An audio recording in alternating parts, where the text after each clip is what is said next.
Hey y'all, welcome back to my channel, or welcome if it's your first time here. My name is Katherine Young, and on this channel we do vintage, thrifting, creative projects, and more. Now, this video is about vintage, a secondhand find, but it also kind of is a more type video. Earlier this year, I published a video showing you all my favorite vintage finds from this last year, but I said I kept the ultimate one secret because I was doing this video right now. And get ready, y'all. Here it is. I know this box looks a little underwhelming, but I'm gonna explain to you why it rocks. As they say, it's what's inside that counts. So I'm gonna explain in this video the story of how I found this, why it means so much to me personally, and how this is actually a piece of rock and roll history I uncovered. It's such an honor and I can't wait to share it with you. Okay, so this story goes way, way back to when I was a kiddo. So my very first concert of all time, I was 12 years old, was an Aerosmith show. We had the worst seats in the venue. Last row on the floor. We had to stand on our chairs just to see something, and I couldn't see anything. But from that moment on, I was hooked. Now, this channel deals with mainly vintage reselling, thrifting. There are a couple of videos on this channel about my love for live music, Aerosmith, and I will link them below. Ever since that first concert, I have been hooked on live music. I have gone to thousands of shows across the country, international. Live music is a huge part of my life. And I specifically love the 1970s. I romanticize that era. I love the rock and roll from that era and the sex, drugs, rock and roll lifestyle. There's something about that era that really speaks to me. And ever since that Aerosmith show that I begged to go to for my 12th birthday, I have been in love with Aerosmith. I have seen them at least 20 times. I have been front row more than I even know. I've been front row more than I can count. I have gone across the country, gone international to see them. I have sang with Steven Tyler. I have gone to their side projects, really teeny tiny shows. I've been there for like famous moments, like their 50th anniversary at Fenway Park. I've also visited their first apartment in Boston where it all began. It's now a historic landmark. I even went to their hometown. I went to the place that they were first formed. And that video is actually on this channel. I have been on stage with them, side stage a couple times. I have so many memories. I've made so many friends, and so many fun adventures in my life have revolved around this band. Aerosmith is a huge, huge part of the story of my life. But I also love vintage reselling. I have a ton of fun with that. By day, I'm a graphic designer. By night, I do this vintage reselling and I run this YouTube channel. And so I have my finger on the pulse of all kinds of places to pick up unique deals in vintage, whether it's eBay, online auctions, Facebook groups, other resellers, online platforms like YouTube and whatnot, and other online resale platforms. I'm always looking around for unique finds, great deals, pieces to add to my own collection, as well as great deals for items to resell.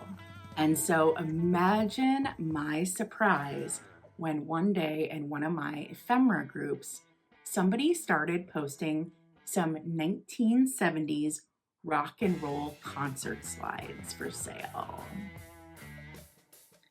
Y'all, I was so excited. So I saw a bunch of different lots. They were posted as DOND, which is deal or no deal. And they seemed to be asking a high price. They weren't making any deals, they weren't selling anything. However, when they posted this lot of slides, I refused to let this pass me by. This lot was 14 slides featuring Aerosmith from 1975. One of the most iconic eras for that band. Now, I made my best offer. The seller was like, that's not enough. I messaged the seller, asked like, what's it gonna take? Here's my top. And we did work out a deal so I could get the slides because I am a huge Aerosmith fan, and I think that finally swayed them over. So when I purchased the slides, I was told that all these rock and roll slides were owned by a man who was a music promoter in Florida in the 1970s. And what I thought was so amazing about these photos was Steven Tyler was wearing an outfit I have never seen before. And I know that's weird to know like what outfits Steven Tyler has worn, but I know that. I know that back in the 70s, most of his outfits were designed by Francine Larness. They have a very specific look and they're iconic, especially his striped outfits, super duper iconic. There's a white one that is very, very iconic. You see him in a lot of photos, but I've never seen this outfit featured in the slides. So this is where I started down the Aerosmith history rabbit hole. So I searched online for the performances Aerosmith did in 1975, which is supposedly the year that these slides came from. And y'all, this band did well over 70 shows that year that are listed, you can find online. But then there were also like some photos from different places that claimed they were 1975. I mean, this is a long time ago, so some things could be mislabeled. I understand that, but can you imagine over 75 shows in one year? Dang. So if this seller who is selling the slides is from Miami, there is one problem with that. Aerosmith didn't play in Miami in 1975. However, they did play in Lakeland, Florida. But that's a really long way from Miami.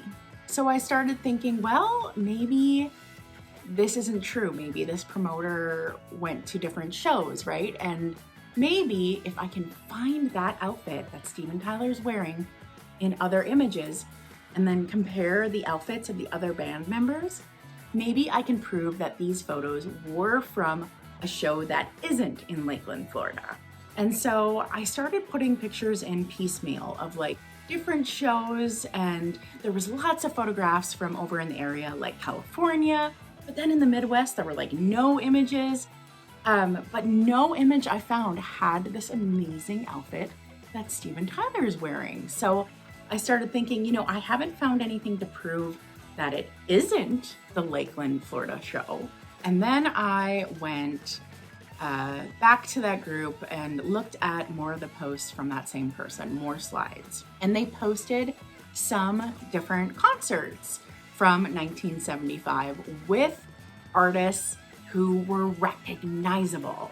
And the artist that I zoomed in on was Peter Frampton. He's iconic, he's easy to pick out, and he appeared to be performing in this exact same venue that Aerosmith was performing in. It looked identical. And Peter Frampton also performed in Lakeland in 1975. So despite the fact that Lakeland is kind of far from Miami, I think the show could really have been an Aerosmith show in Lakeland 1975. Okay, and I almost forgot this really important piece of information. These slides were for sure developed in 1975. This says December 1975 in it. So I do know it's the correct year, and if they were developed in December, that means they were taken before December. So that is another factor that confirms these are from the 1975 tour. The pieces were all starting to add up, but then there was a twist. So Aerosmith was simply the opening act for that night in Lakeland, Florida. It was Aerosmith and then Jeff Beck, and then Rod Stewart was the headline of that show. And here is where the twist comes in. The supposed date of the Aerosmith show in Lakeland is October 15th, 1975. But Online, it shows that that concert was canceled. Rod Stewart had laryngitis. So did Aerosmith actually perform that night? You can even find ticket stubs online from that performance. I found one from the October 15th night, and I found one from October 16th. So maybe Rod Stewart's laryngitis was fine then? I don't know. But there's 2 dates in Lakeland, Florida, back to back that say Aerosmith played. So I don't know, did they play both nights? Did they play one night? I don't know. So I'm wondering that maybe if Rod Stewart canceled, maybe Aerosmith still played that night. And that could be why there is no photos from that show, because the photographers would have only gone to get photos of Rod Stewart's show, right? The openers wouldn't be as much of a priority. So again, I go back to Steven Tyler's outfit for clues. Steven Tyler's outfit looks very, very stretched in the photos I have. It looks very delicate, hand-painted even. So maybe that is a clue. Maybe Steven Tyler wore that outfit for the first performance, that first night, and it got ruined. And so the second show where Rod Stewart did play, he wore a different outfit. Or maybe 2 nights in a row with the same outfit destroyed that outfit, and that's why you don't see it in other photos. I'm not sure. So I have a mystery on my hands. I don't know if this outfit was worn by Steven Tyler on October 15th or October 16th of 1975. But I'm pretty darn sure it was worn in Lakeland, Florida, and I'm pretty darn sure I have the only pictures of this outfit on stage. So this is where my vintage reselling comes in. So I get the slides and I want to look at them, and wouldn't you know, I have this 1950s Aero view. And so, I mean, I did not plan this, but that's pretty darn punny, isn't it? We're gonna look at some Aero slides with the Aero view. Let's see, 1950s technology, don't fail me now. You know, they made things to last back in the days, so let's see if this still works. So this little guy comes with its own instructions right in the box. It had a spare bulb. It's actually really, really beautiful if you look at it. Look at the details in this molded plastic. They just don't make things like this anymore. I mean, it's gorgeous. And look, it has the Archer on it. Really beautiful thing. Okay, so you actually have to take this thing apart.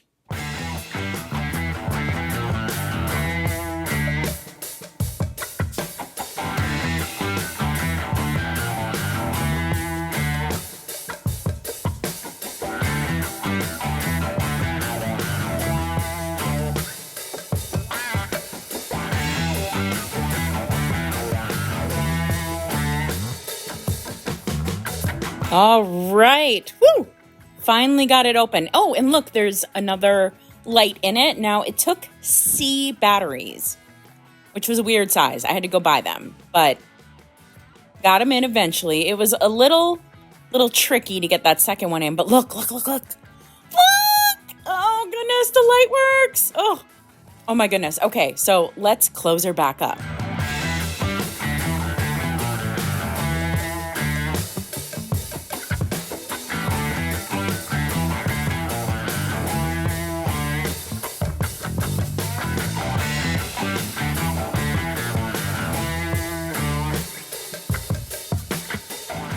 Goodness, this thing is so gorgeous. Oh my God, I love it. So how this works is you take your slide and you put it in here, and by pressing down, it eliminates the slide so you can look at it. It has an adjuster where you can make it bigger or farther away. Simply amazing. Technology from 1950s still works and saves the day. Oh, do you hear Captain Jack?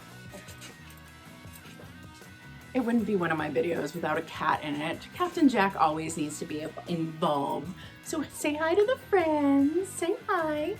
Captain Jack is my blind baby boy. He was abandoned on a farm. And so I went and got him. He's my sweetie. You got your cuddles? You got your cuddles, baby boy? Oh, he's purring. Oh, he's purring. Okay, we're gonna let you down. Now, I won't make you look at all the slides through the Aero view. I wouldn't do that to you. I did take them to a place to get them digitized and scanned in the highest resolution they possibly can. And so this is the moment you've been waiting for. This is the moment I've been waiting to share. These are the images from that undocumented Aerosmith show in 1975. Here you go, y'all. Let's take a look.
And this last one right here might be my favorite. Look at Steven in the back. It is iconic. Y'all, this video means so much to me. It's so near and dear to my heart. I hope you enjoyed it. And I will always keep these in my personal collection of rock and roll memorabilia, but I wanted to share it with y'all out there. Any of the Blue Army out there, any rock and roll history lovers, anyone who's curious, I had to share these incredible images. It's just so amazing that I get to own a piece of rock and roll history, that I got to uncover that. I can't tell you how much this means to me. I don't really have the words for how much this truly means to me. And y'all, I'm a talker. I just love seeing these images of the bad boys from Boston dressed so young, and they look so young. When I was first introduced to them, they were much older in life, and Steven was so full of energy. He was doing backflips on stage. I've seen him swing from a trapeze. So I'm sure the energy at these shows was exceptional. If you made it to the end of this video, please give me a rock on in the comments. Thank you, thank you, thank you. This video is so near and dear to my heart. And I hope you enjoyed it. So this was definitely kind of like a lifelong adventure for me, and I'm really happy I got to share it with you. So stay creative, rock on, and bye!